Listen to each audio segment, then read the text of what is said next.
عن انس بن مالك رضي الله تعالى عنه قال قال رسول الله صلى الله عليه وسلم اذا وضع الطعام فاخلعوا نعالكم فانه اربح لاقدامكم رواه الدارمي. وعن اسماء بنت ابي بكر رضي الله تعالى عنها انها كانت اذا اوتيت بثريد امرت به فغطي حتى تذهب فورة دخانه وتقول إني سمعت رسول الله صلى الله عليه وسلم يقول وهو آدم للبركة.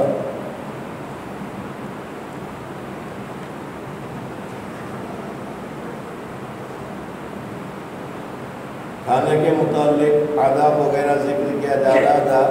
آج ایک نیا آداب بتایا جا رہا ہے کہ جب کھانا کھانے کے لیے بیٹھے تو جو چیز بدن میں زیادہ پہن رکھی ہے یا زیادہ چیزیں لگا رکھی ہے اچھا یہ ہے کہ ان چیزوں کو بھی نکال دو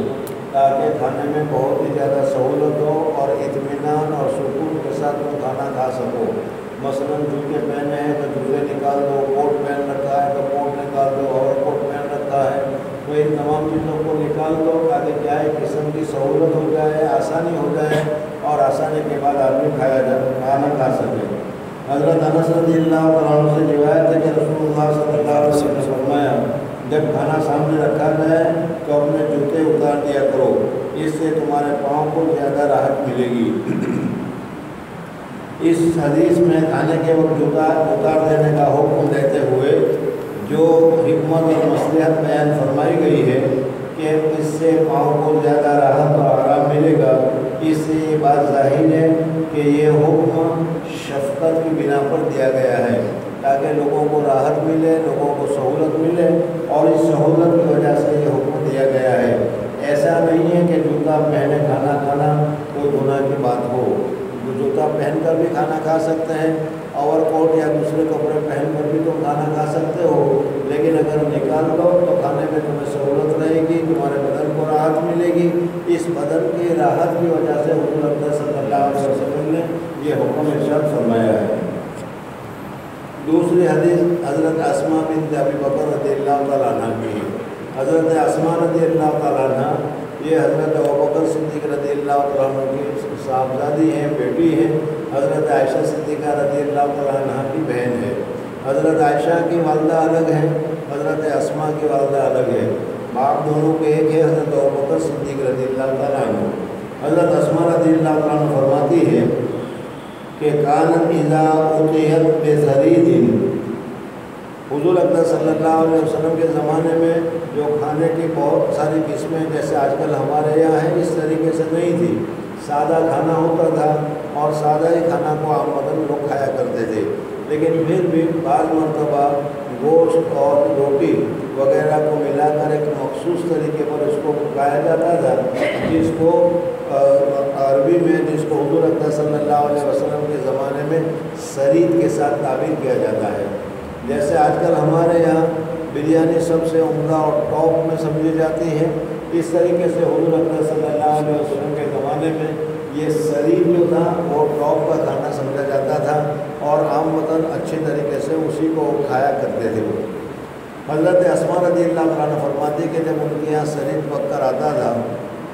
تو اس صورت میں وہ ڈھانک کر تھوڑی دیر رکھ لیا کرتی تھی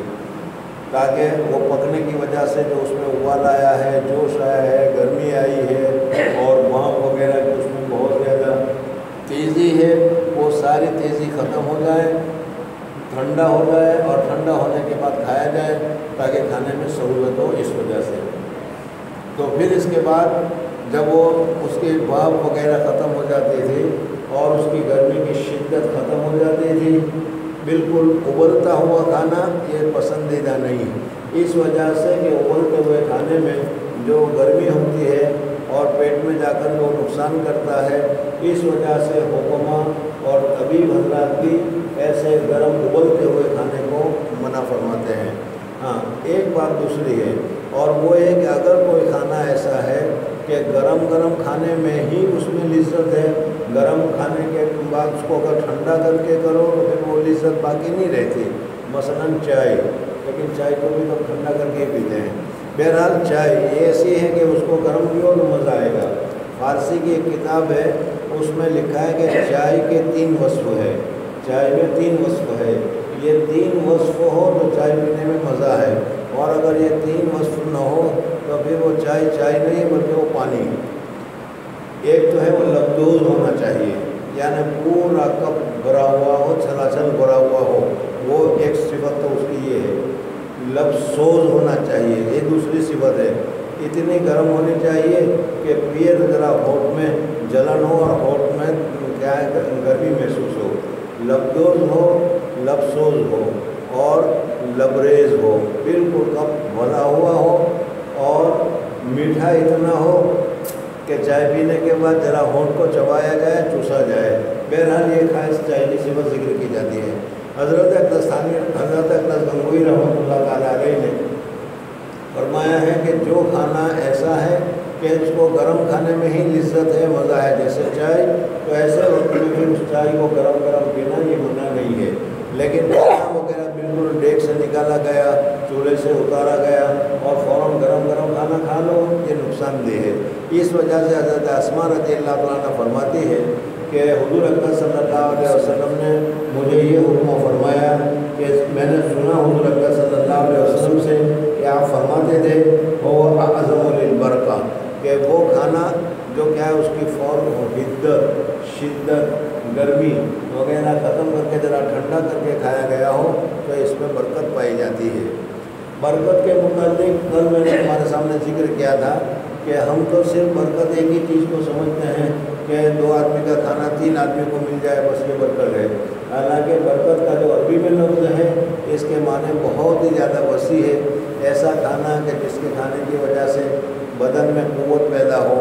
ایسا کھانا کہ جس کے کھانے کی وجہ سے پیٹ میں یہ محسوس ہو کہ ہم نے کچھ کھایا ہے، تو یہ ساری کی ساری چیزیں برکت میں شمار ہوتی ہے۔ تو اس وجہ سے حضرت اسماء فرماتی ہے کہ حضور اکرم صلی اللہ علیہ وسلم نے فرمایا کہ شریر بالکل ابلتا ہوا یہ نہیں کھانا چاہیے، بلکہ اس کا جوش، اس کی گرمی، اس کی بھاپ وغیرہ نکل جائے اور پھر اس کے اندر میں ذرا سا ٹھنڈک آ جائے، پھر اس وقت میں اس کو کھانا چاہیے۔ حضرت اسماء بنت ابی بکر سے روایت ہے کہ ان کا یہ طریقہ تھا کہ جب شریر پکا کر ان کے پاس لائی جاتی تو وہ ان کے حکم سے اس وقت ڈھکی رکھی رہتی کہ اس کی گرمی کا جوش اور تیزی ختم ہو جاتی، اس کے بعد وہ کھائی جاتی۔ اور اپنے اس طرز عمل کی سند میں وہ فرمایا کرتی تھی کہ میں نے رسول اللہ صلی اللہ علیہ وسلم سے سنا ہے کہ اس طرح کچھ ٹھنڈا کر کے کھانا زیادہ برکت کا باعث ہوتا ہے۔ شرید ایک معروف اور مرغوب کھانا ہے جس کا عہد نبوی میں زیادہ رواج تھا۔ ایک خاص طریقہ سے گوشت کے ساتھ روٹی کے ٹکڑے پکا کر تیار کیا جاتا تھا، اس روایت اس کو شرید کہتے ہیں۔ اس روایت میں اگرچہ خاص شرید کا ذکر ہے کیونکہ وہ حضور صلی اللہ علیہ وسلم کے زمانے میں زیادہ تر وہی پکتا تھا،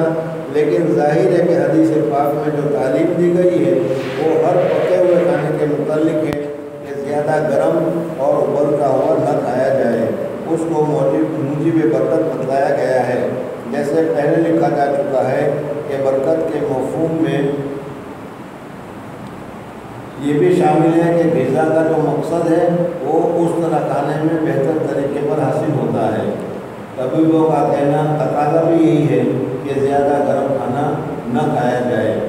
کنز العمال میں مختلف کتب حدیث کے حوالے سے متعدد صحابہ کرام کی روایت سے مختلف الفاظ میں رسول اللہ صلی اللہ علیہ وسلم کی یہ ہدایت روایت کی گئی ہے کہ کھانا ٹھنڈا کر کے کھایا جائے، اس میں برکت ہے۔ برکت کے بعد جب آ گئی تو ایک دوسری صورت بھی بتا رہے ہیں کہ برکت اس میں زیادہ ہے، اور وہ بھی پہلے ہوا کرتا تھا، اب آہستہ آہستہ جدید فیشن میں ہم نے اس برکت کو بھی ختم کرنا شروع کر دیا، اور وہ یہ ہے کہ برکت میں ایک ہی خانچے میں ایک ہی جگہ پر چند آدمی ساتھ میں مل کر کھایا جائے۔ اب نیا طرز آیا ہے کہ ہر ایک کی اپنی الگ الگ پلیٹ ہوا کرتی ہیں اور یہ طریقہ شیطانی شروع ہو گیا ہے، حالانکہ اچھا یہ ہے کہ سب ساتھ مل کر کھائے۔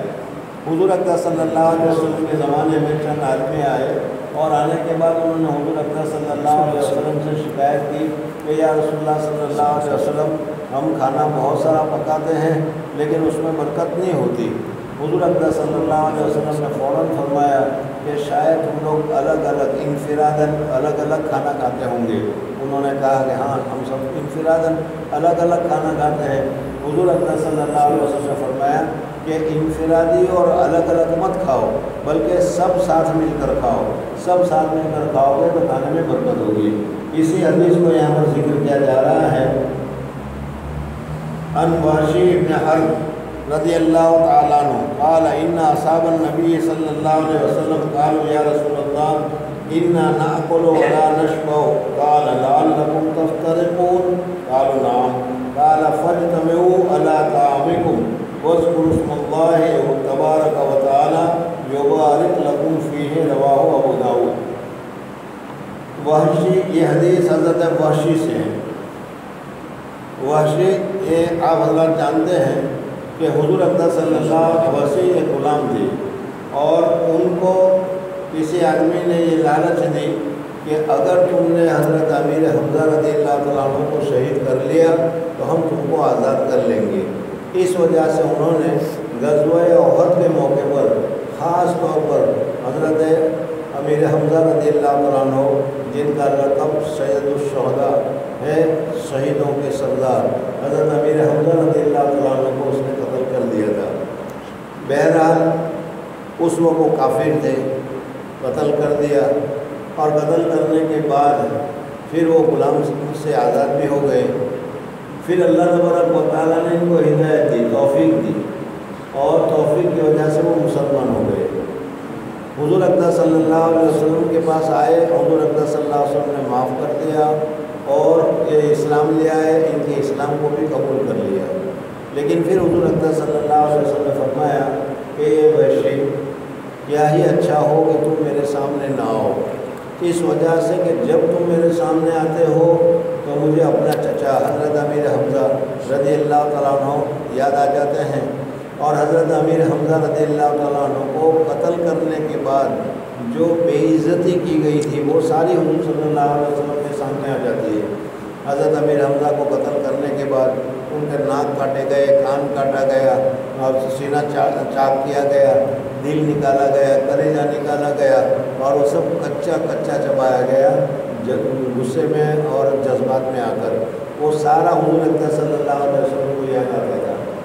اور اس کی وجہ سے حضور اقدس صلی اللہ علیہ وسلم کے قلب مبارک کو رنج ہوتا تھا، تکلیف ہوتی تھی۔ اب یہاں پر یہ سوال نہیں ہونا چاہیے کہ حضور صلی اللہ علیہ وسلم نے کیوں منع کیا۔ حضور اقدس صلی اللہ علیہ وسلم نے اپنی وجہ سے منع نہیں کیا، بلکہ حضرت امیر حمزہ رضی اللہ عنہ کی وجہ سے منع کیا۔ کیوں؟ اس وجہ سے کہ جو فیض پہنچتا ہے،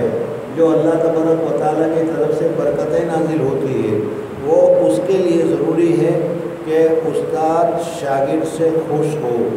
پیر مرید سے خوش ہو، نبی امتی سے خوش ہو، تو اس صورت میں وہ پورا فیض پہنچتا ہے۔ لیکن اگر دل میں رنج ہو، تکلیف ہو، تو پھر اس صورت میں جو فیض ہے وہ شاگردوں کو نہیں پہنچتا، وہ فیض جو ہے مریدوں کو نہیں پہنچتا، وہ فیض ہے وہ امتیوں کو نہیں پہنچتا۔ تو حضور اقدس صلی اللہ علیہ وسلم کو جب دل مبارک میں رنجش ہوگی تو حضرت امیر حمزہ کو وہ فائدہ نہیں پہنچ سکتا تھا۔ اس وجہ سے حضور اقدس صلی اللہ علیہ وسلم نے حضرت امیر حمزہ رضی اللہ عنہ کو کہا کہ تم میرے سامنے نہ آؤ تو اچھا ہے۔ چنانچہ تابع دار تھے، ماننے والے تھے، اور وہ سمجھ گئے، اس وجہ سے وہ حضور اقدس صلی اللہ علیہ وسلم جب تک زندہ رہے سامنے نہیں آئے اور کام سارا شریعت کے مطابق کرتے رہے۔ ان کو بڑا افسوس تھا کہ میں نے اتنے اچھے آدمی کو، میں نے اتنے بڑے سردار کو، میں نے اتنے بڑے لوگوں کو، اور حضور صلی اللہ علیہ وسلم کے چچا کو، کہ جس کو حضرت امیر حمزہ کہتے ہیں، زمانے جاہلیت میں میں نے قتل کر دیا ہے۔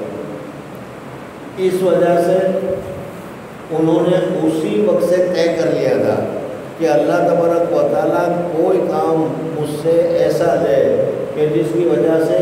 اتنا بڑا جو میں نے جرم کیا تھا، اتنی بڑی جو کالک میں نے اپنے چہرے پر لگائی ہے، وہ کالک میری اس کے ذریعے سے کیا ہو جائے، دھل جائے۔ چنانچہ حضرت حضور اقدس صلی اللہ علیہ وسلم کا انتقال ہو گیا، حضرت ابوبکر صدیق رضی اللہ عنہ کا زمانہ آیا۔ حضرت ابوبکر صدیق رضی اللہ عنہ کے زمانے میں حضرت امیر حمزہ رضی اللہ تعالیٰ عنہ کو حضرت صدیق اکبر رضی اللہ تعالیٰ عنہ نے مسیلمہ کذاب، حضور اکرم صلی اللہ علیہ وسلم کے زمانے میں ایک آدمی نے جھوٹا نبوت کا دعویٰ کیا تھا اور اس کے بھی بہت سارے ماننے والے ہو گئے تھے۔ حضرت ابوبکر صدیق رضی اللہ تعالیٰ عنہ کے زمانے میں صحابہ کرام رضوان اللہ تعالیٰ علیہ مجمعین نے ان کے ساتھ جہاد کیا۔ اس جہاد میں حضرت خالد بن ولید رضی اللہ تعالیٰ عنہ کو کمانڈر ان چیف بنایا اور اس لڑائی میں حضرت مسیلمہ کو قتل کرنے کے لیے حضرت وحشی تشریف لے گئے، یعنی اس لڑائی میں وہ شریک ہوئے۔ یہ اپنے طور پر انہوں نے دل میں ٹھانی رکھی تھی کہ میں نے زمانہ جاہلیت میں اتنے بڑے سردار کو حضرت امیر حمزہ کو قتل کر کے اپنے چہرے پر جو میں نے کالک ملی ہے، اس کو دور کرنے کا یہی موقع ہے کہ میں اپنے ہاتھ سے اس جھوٹے نبی کو قتل کروں۔